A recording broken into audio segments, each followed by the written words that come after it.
Olá, irmãos, a paz do Senhor Jesus, tudo bem com vocês? Hoje eu quero falar sobre salvação e quero falar da imundícia que há por detrás da mensagem calvinista e que talvez você, por não ter discernimento na palavra e nem discernimento de espíritos, não sabe, não compreende e também não te importa. Porque se não forem essas pessoas te ensinando, você não aprende nada da palavra. Não é verdade? Hoje eu vou falar sobre Hebreus 6, mas eu quero ler um texto antes e mostrar a importância desse texto e aonde as pessoas se perdem nele. 1 João 4, verso 1 diz assim: Amados, não deis crédito a qualquer espírito, antes provai os espíritos se procedem de Deus, porque muitos falsos profetas têm saído pelo mundo afora. Esse é um princípio. Olha o contexto desse texto. Nisto conheceis o Espírito de Deus. Todo espírito que confessa que Jesus veio em carne é de Deus, e todo espírito que não confessa Jesus não procede de Deus. Pelo contrário, este é o espírito do anticristo, a respeito do qual tendes ouvido que vem e presentemente já está no mundo. As pessoas se perdem no verso 2 e no verso 3. Por quê? Para você reconhecer que um espírito está falando da parte de Deus, segundo João, basta você ver se ele está confessando Jesus Cristo em carne e se ele não nega Jesus. A partir daí, ele pode falar o que ele quiser, que não vai ser um falso profeta. É isso? Irmãos, o princípio do verso 1 foi aplicado nesse contexto para esse objetivo. Mas o princípio do verso 1 pode ser aplicado em qualquer outra circunstância. Ou você acha que o diabo é bobo? O diabo é tolo? O diabo vai ser reconhecido só se alguém falar que ele não veio em carne. É assim? Aí vocês não sabem interpretar a palavra de Deus. Tem espíritos imundos, espíritos enganadores, que não nega Jesus em carne, que prega de Jesus, prega do amor, prega da salvação, e é doutrina de demônio que tem por detrás dessas outras palavras. Então você não pode se perder nesse texto. Amém? Você coloca o espírito à prova. Amados, não deis crédito a qualquer espírito, antes provai os espíritos se procede de Deus, porque muitos profetas têm saído pelo mundo afora. Porque eu tenho discernimento de espíritos. E você deveria ter também. Agora vamos em Hebreus 6. Vamos ver se essa mensagem procede de Deus, ou só dos homens, ou dos demônios. Primeiro vamos passar em Hebreus 4. Hebreus 4, verso 12. Porque a palavra de Deus é viva e eficaz e mais cortante do que qualquer espada de 2 gumes e penetra até o ponto de dividir alma e espírito, juntas e medulas, e é apta para discernir os pensamentos e o propósito do coração. E não há criatura que não seja manifesta na sua presença. Pelo contrário, todas as coisas estão descobertas e patentes aos olhos daquele a quem devemos de prestar contas. Tudo que você fala, você vai prestar contas. Não há nada escondido diante dos olhos de Deus. E Deus tem essa espada.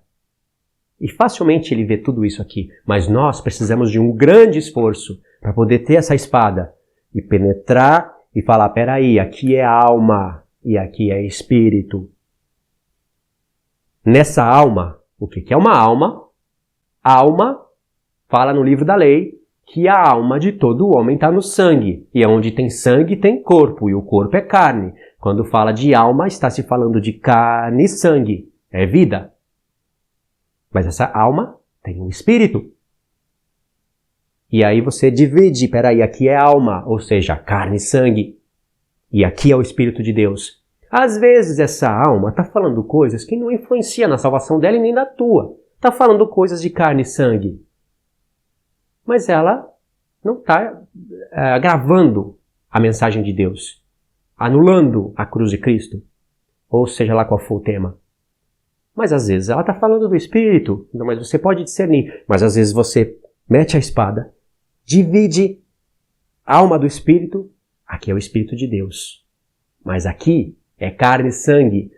E essa pessoa às vezes está em um momento tal da vida, está tão rodeada por espíritos enganadores, que ela foi doutrinada por espíritos enganadores, e aquele espírito não procede de Deus, mas vai confessar que Jesus veio em carne ao Filho de Deus. Entendeu o porquê desses 2 textos?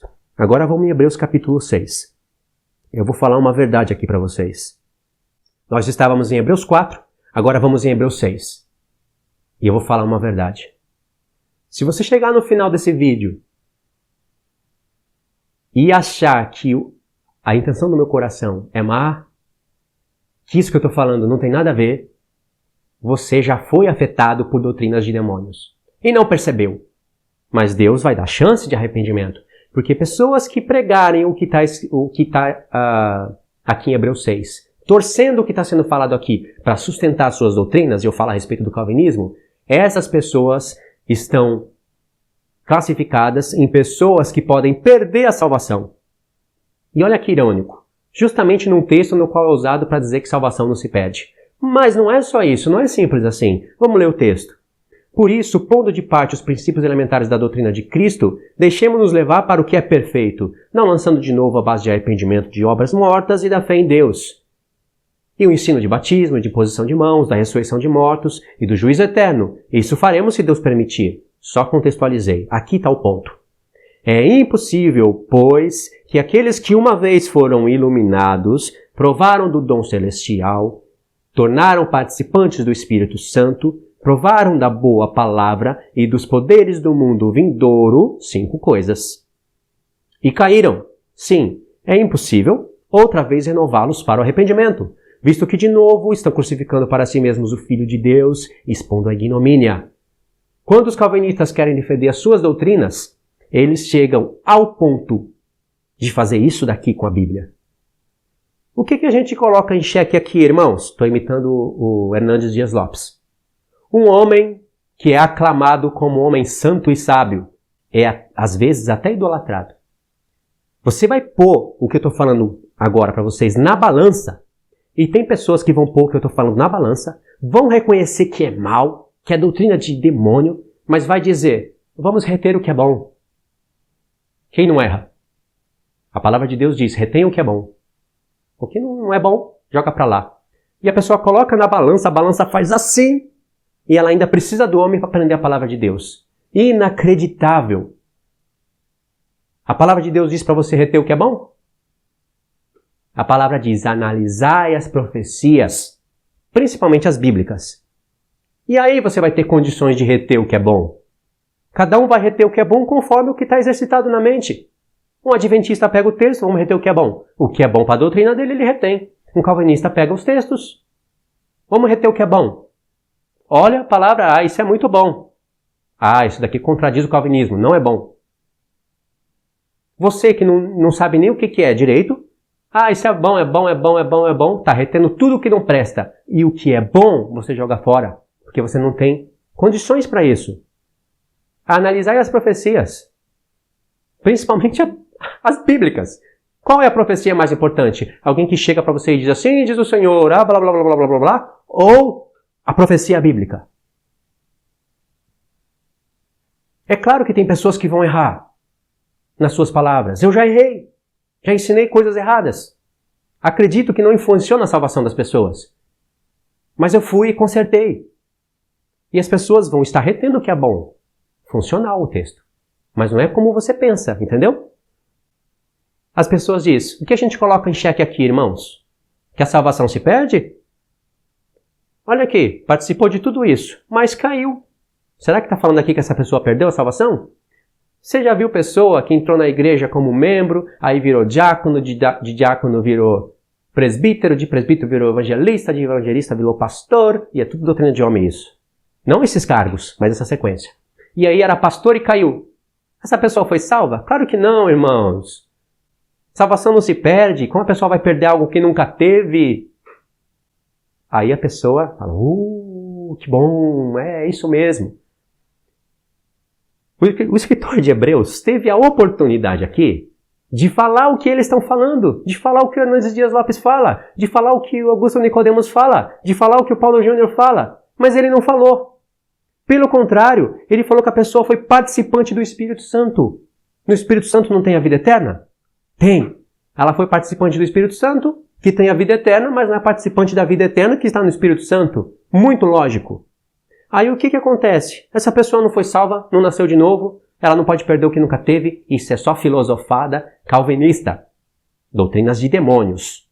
São espíritos enganadores que estão enganando os homens, até homens como Paulo Júnior. Agora veja bem, isso é justo? Deus iluminou a pessoa, vamos por você aí, te fez provar do dom celestial, te tornou participante do Espírito Santo, ou seja, você compreende as profecias, compreende que Jesus é o Filho de Deus e fala de salvação, provou da boa palavra de Deus e dos poderes do mundo vindouro. O mundo vindouro é o milênio que há de vir, reino de justiça, o qual os mesmos dizem que já é agora no momento. E caíram. Caiu porque nunca foi salvo. Caíram, irmãos, porque nunca nasceu de novo. Isso não é Bíblia. Isso é doutrina de espíritos enganadores. Ele fala, caíram. Antes estava de pé. Veja bem que o escritor de Hebreus não disse, é impossível, pois aqueles que provaram foram iluminados, dom celestial, participantes do Espírito Santo, da boa palavra dos poderes do mundo vindouro, é impossível que eles caiam. Não disse. E não diz, aqueles que provaram, e a boa palavra, os poderes do mundo vindouro, sim, é impossível que eles tenham nascido de novo. Ele não diz isso. Disse que caiu, e é impossível renovar essas pessoas para o arrependimento. Agora, por que isso não pode acontecer com você? Olha como você se gloria. Como eles se gloriam. Somos os eleitos de Deus. Por que Deus não pode te iluminar, te fazer participante do dom celestial, participantes do Espírito Santo, da boa palavra, dos poderes do mundo vindouro? Por que Ele não pode fazer isso com você? Ele fez isso com muitas pessoas, as quais Ele não teve intenção de salvar. Mas durante o tempo que essa vida tinha, que essa alma tinha pelo menos o Espírito de Deus, ela confessava Jesus, orava a Deus, agradecia pela salvação, e Deus, eu nunca quis te salvar. Nunca. Eu só estou te usando para salvar outras pessoas. Ou você acha que essas pessoas nunca pregaram a palavra para outras que foram salvas? Me afirma aí. Luiz, não, essas pessoas que caíram nunca pregaram a palavra para outras pessoas que vão ser realmente eleitas. Vai afirmar isso como? Essas pessoas poderiam ficar 10, 15 anos assim e caírem. Durante 15 anos elas não pregaram a palavra de Deus para nenhum eleito. Pregou. Essa pode ser você. Por que não pode? Você é especial? Está se gloriando do quê? Olha que ironia. Justamente esse povo que diz que o homem não pode fazer obra nenhuma com a intenção de se salvar, porque Jesus já fez na cruz, torcendo Efésios 2. Eu sei o que está escrito em Efésios 2. Não sou bobo.